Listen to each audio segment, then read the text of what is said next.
अंदर पेट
सत्पुरुषाय विद्महे महादेवाय धीमहि तन्नो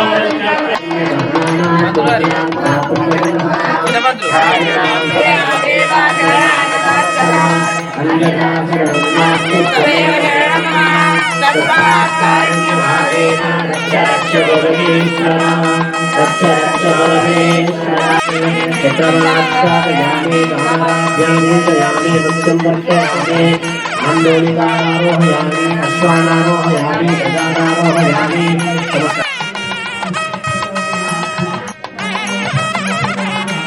तेषु प्रकटित फलाभ्यां नन्दसुरदुपमाभ्यां अतिरियम्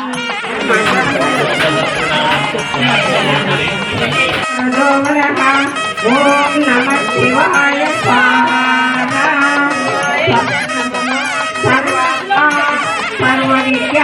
सर्वकरो भवः यदि प्रज्ञेन्द्रियः सर्वाङ्गा सर्वभावनः ॐ नमः शिवाय हरनाथस्य सर्वभूतहरप्रभुः नमः शिवाय स्वाहा पञ्चरोहस्य रक्ष दिग्ममन्युसुवत्महानाद सर्वकामस्य तुच्छदः ॐ नमः शिवाय स्वाहा निशाचरः प्रेतः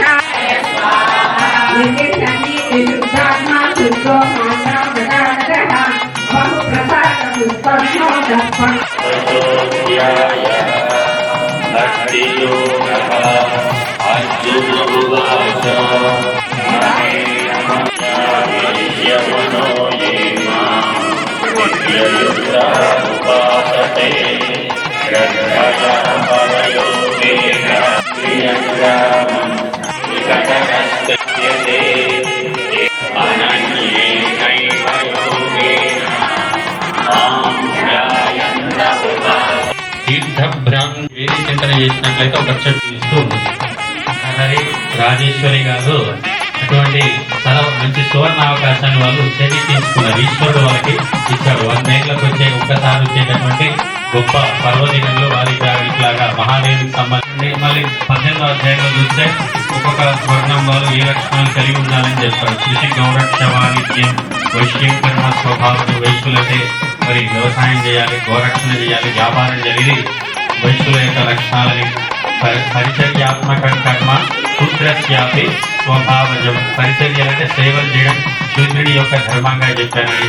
తర్వాత శౌర్యం తేజో ధృతిర్దాక్షం విద్వేషాప్య పలాయనం దానమీశ్వర భావస్థ క్షాత్ర మేకలను గొర్రెలను ఇంకా మొదలైనటువంటి ప్రాణుల్ని చంపేందుకు కూడుకున్న తరుణంలో నారాయణ స్వామి వారు వాళ్ళకి హితబోధ చేశారు. గురు జీవాలు వాటిని చంపితే పాపం వస్తాయి. అవి కూడా మనలాగా ఈశ్వరుడు 84 లక్షల జీవరాశుల్లో సృష్టించినటువంటి ప్రాణులు ఒకనొక ప్రాణి అది దాన్ని తప్పకండి అని చెప్తే వాళ్ళు వినరు. ఇంత నచ్చ చెప్పిన అట్లయితే మీకు ఏదైనా కోరిక నెరవేరాలంటే నేనే మొత్తం నా తలకాయ నరకండి, అప్పుడు మీ కోరిక నెరవేర్చుకోండి అనేసరికి అప్పుడు వాళ్ళలో మార్పు కలుగుతుందంటే ఇది చెప్పేది నిజమే అని హింస జరగకుండా వారు చూశారు. బుద్ధుడు ఏం చెప్పాడంటే హింస అనేది కూడదు అని ఈరోజు చాలా శుభదినం. దేవుని చింతించు దినము దినమని భాగవతంలో చెప్పినట్లుగా మహా అక్షయ శైవయోగం అని పిలుస్తారు. 100 సంవత్సరాలకు ఒకసారి వచ్చేటటువంటి పుణ్యతిథి. ఆరుద్ర నక్షత్రం, కృష్ణపక్ష చతుర్దశి, సోమవారం, ఈ 3 కలిసి రావాలంటే 100 ఏండ్లు పడుతుంది అని మనకి జ్యోతిష శాస్త్రకారులు తెలియజేస్తున్నారు.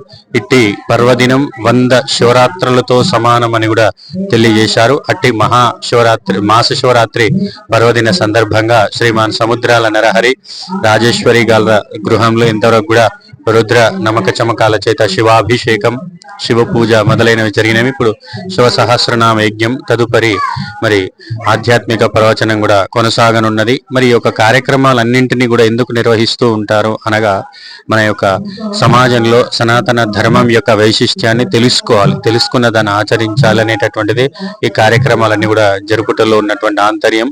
ఇట్లాగా జరిపినప్పుడు 10 మంది ఒక చోట సమావేశం అవుతారు. వాళ్ళు వచ్చినప్పుడు వాళ్ళందరినీ కూర్చోబెట్టి ఏదైనా ఒక నిమిత్తం అనేది ఉన్నట్లయితేనే మనిషి ఒక చోట సమావేశం అవటం జరుగుతుంది. ఇప్పుడు దీనికి మాస శివరాత్రి అనేది నిమిత్తం. ఈ నిమిత్తంగా అందరూ హాజరైన పిమ్మట ఆధ్యాత్మిక ప్రవచనంలో హిందూ ధర్మం యొక్క వైశిష్ట్యం ఏమిటి, ఆచారాలు, సాంప్రదాయాలు మనం పాటించినట్లయితే కేవలము భౌతిక ప్రయోజనమేనా, దాంతోపాటు ఆధ్యాత్మిక ప్రయోజనాన్ని కూడా మనం పొందగలుగుతామా అనేటటువంటి అంశాలు, దాంతోపాటు వేదాంత, ఉపనిషత్తు, భగవద్గీత ఆది ఆధ్యాత్మిక గ్రంథాలకు సంబంధించినటువంటి విషయాలను కూడా గురువులు ఉపదేశించడం జరుగుతుంది.